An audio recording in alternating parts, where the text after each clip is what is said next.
Olá, eu sou o pastor Silvio Macri, pastor aposentado, membro da Igreja Batista do Aeroporto em Itapiruna, e tenho esse canal aqui no YouTube para transmitir mensagens da Palavra de Deus, sempre para isto. Nossa mensagem de hoje tem como título 3 maneiras diferentes de ver Jesus, e está baseada em apenas 3 versículos do Evangelho de Mateus, capítulo 9, versículos 32, 33 e 34, que vamos ler agora. Foi levado a Jesus um homem que não conseguia falar porque estava possuído por um demônio. O demônio foi expulso e, em seguida, o homem começou a falar. As multidões ficaram admiradas. Jamais aconteceu algo parecido em Israel, exclamavam. Os fariseus, contudo, disseram, ele expulsa demônios porque o príncipe dos demônios lhe dá poder.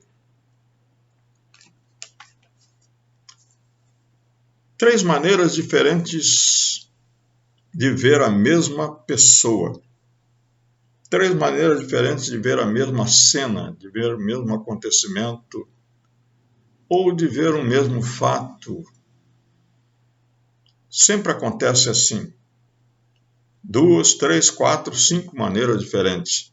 Depende dos interesses, depende das preferências e das tendências pessoais. Por exemplo, num jogo de futebol em que o árbitro marca um pênalti, a torcida do time a favor de quem o pênalti foi marcado, não, foi legal o pênalti, tá certo, é isso mesmo. Porém, normalmente a torcida do time contra quem o pênalti foi marcado, contra o qual o pênalti foi marcado, vai dizer, não, esse pênalti não existiu. Quando há um tiroteio entre polícia e bandidos, a polícia tem uma versão, os bandidos têm outra. E às vezes as vítimas, das balas perdidas têm outra versão também. E isso fica muito controvertido. Como eu disse, depende das preferências, dos interesses, das tendências pessoais. Nessa passagem, 3 versículos apenas, nós temos 3 visões diferentes de Jesus, 3 maneiras diferentes de ver Jesus. E a primeira que nós gostaríamos de abordar é a última que está citada na passagem. A narrativa bem rápida, bem simples. Trouxeram um homem endemoniado, mudo, que não conseguia falar porque um demônio tinha controlado ele, tinha possuído ele, né? E Jesus expulsou o demônio. As multidões ficaram muito admiradas e até expressaram a sua admiração, dizendo, nunca nós vimos acontecer uma coisa assim em Israel. Mas os adversários de Jesus disseram, não, ele expulsa demônios porque o príncipe dos demônios lhe dá poder para isso. Essa é a visão do adversário. A visão do adversário é sempre contra, nunca a favor. Os evangelhos contam que os fariseus, saduceus, inimigos de Jesus, herodianos também, andavam sempre atrás de Jesus, participando das suas caminhadas, presenciando os milagres que ele fazia, presenciando os seus sermões, para encontrar alguma coisa errada, para pegar Jesus em alguma falta. Mas quando eles não tinham nada para dizer contra Jesus, então eles usavam argumentos desse tipo. contra esse fato incontestável, que eles no meio daquela multidão também, estavam no meio da mesma multidão, presenciaram e não podiam negar um milagre. Jesus curou, Jesus libertou um homem que estava mudo, endemoniado. Não havia o que negar, impossível dizer que não houve aquele milagre. Então, em vista disso, em face desse milagre, eles fizeram uma acusação absurda. Saíram com esse argumento absurdo. Tudo bem, ele expulsou os demônios. Ele expulsou o demônio. Mas ele expulsou porque o príncipe dos demônios é que lhe dá poder sobre isso.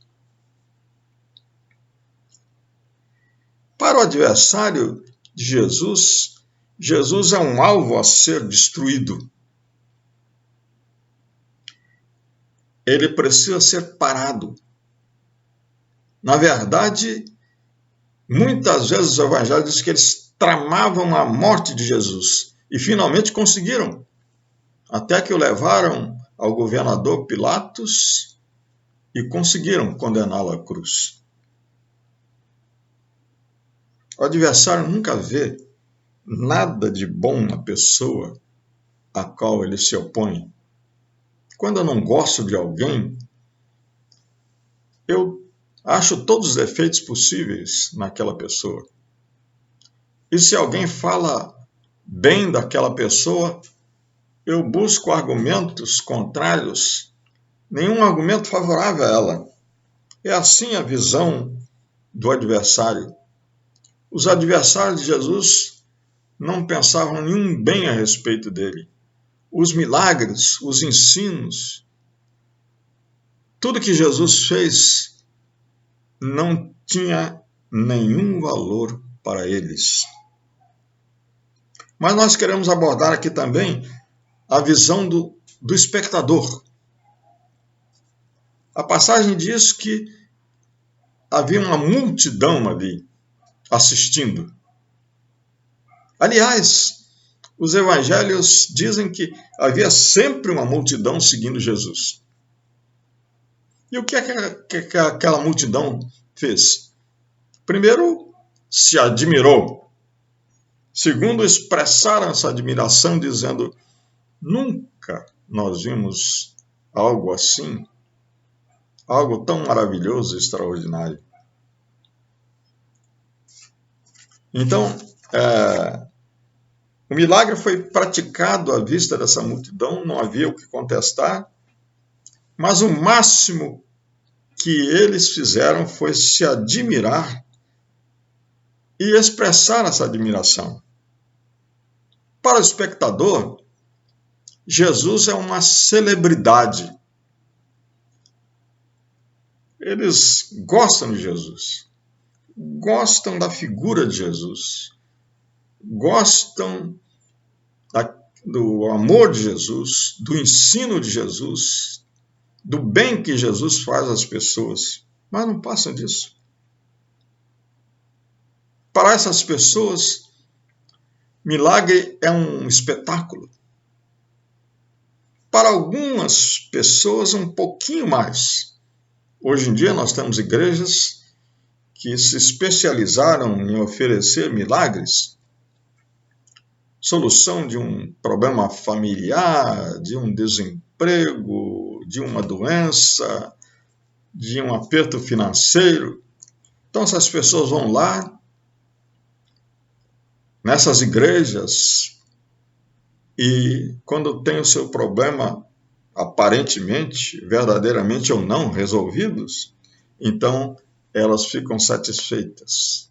O máximo que elas querem de Jesus é um milagre, mais nada. E o que acontece, então, é só uma aclamação momentânea. Não há compromisso nenhum com Jesus. Essas pessoas não sentem necessidade nenhuma de serem ligadas a Jesus pela fé, de seguirem a Jesus, de obedecerem aquilo que Jesus ensinou, de crerem na sua palavra. Então, para essas pessoas, para esses espectadores, Jesus não tem proveito nenhum.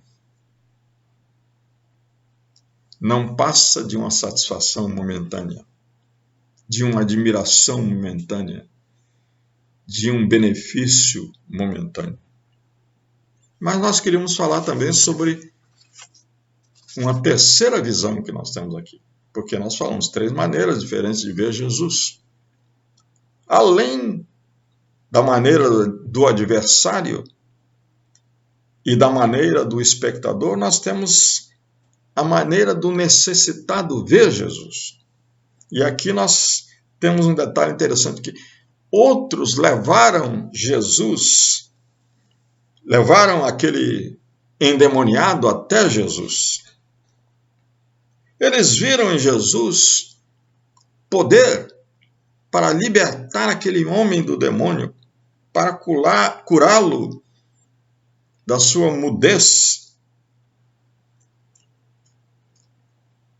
Nós temos nos evangelhos uma outra narrativa muito interessante, até com detalhes, que diz que alguns homens, provavelmente 4 homens, carregaram um paralítico numa maca, e quando chegaram lá no lugar onde estava Jesus, Jesus estava dentro de uma casa e a multidão em volta dele não permitia nem que eles entrassem naquela casa.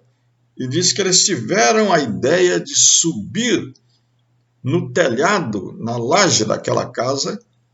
As lajes eram feitas de um material chamado adobe, e ali eles tiraram algumas placas daquela laje, daquele telhado, e desceram o paralítico com cordas até o lugar em que Jesus estava. E Jesus curou aquele homem. Que coisa maravilhosa! Essa é a visão do necessitado. A visão do necessitado vem em Jesus, o Salvador. Vem em Jesus, aquele que tem poder para resolver o problema.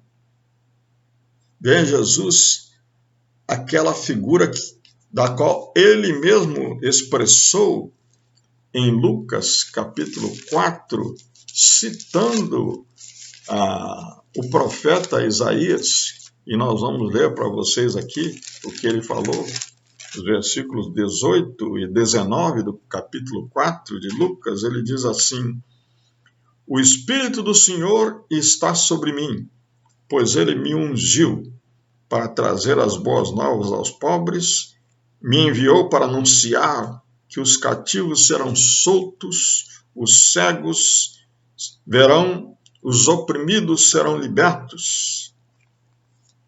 É isso que Jesus veio fazer. Ele mesmo declarou de si mesmo: eu vim buscar e salvar o que se havia perdido. Jesus veio, como diz o apóstolo João no versículo mais famoso da Bíblia, Deus o enviou ao mundo. Deus enviou seu Filho ao mundo, para que todo aquele que nele crê não pereça, mas tenha a vida eterna. Quando buscamos Jesus como Salvador, nós recebemos a maior bênção, a melhor bênção. Foi o que aquele homem mudo, endemoniado, recebeu. Ele teve de Jesus a visão do necessitado. Nos evangelhos nós encontramos muitas pessoas que buscaram Jesus nessa condição, na condição de necessitados. Numa outra narrativa diz que os judeus, os fariseus, disseram a mesma coisa. Ele expulsa demônios pelo poder de Beelzebul. E Jesus respondeu: não, eu expulso demônios pelo poder do Espírito Santo. As coisas não mudaram muito, né? Hoje em dia nós temos a mesma oposição, talvez até pior, oposição até mesmo de governos a Jesus. Mas ainda há pessoas buscando a Jesus porque tenha visão de necessitados. Infelizmente, nossas igrejas estão cheias de espectadores, mas graças a Deus que estão também cheias de pecadores salvos pela graça de Deus. Que Deus nos abençoe.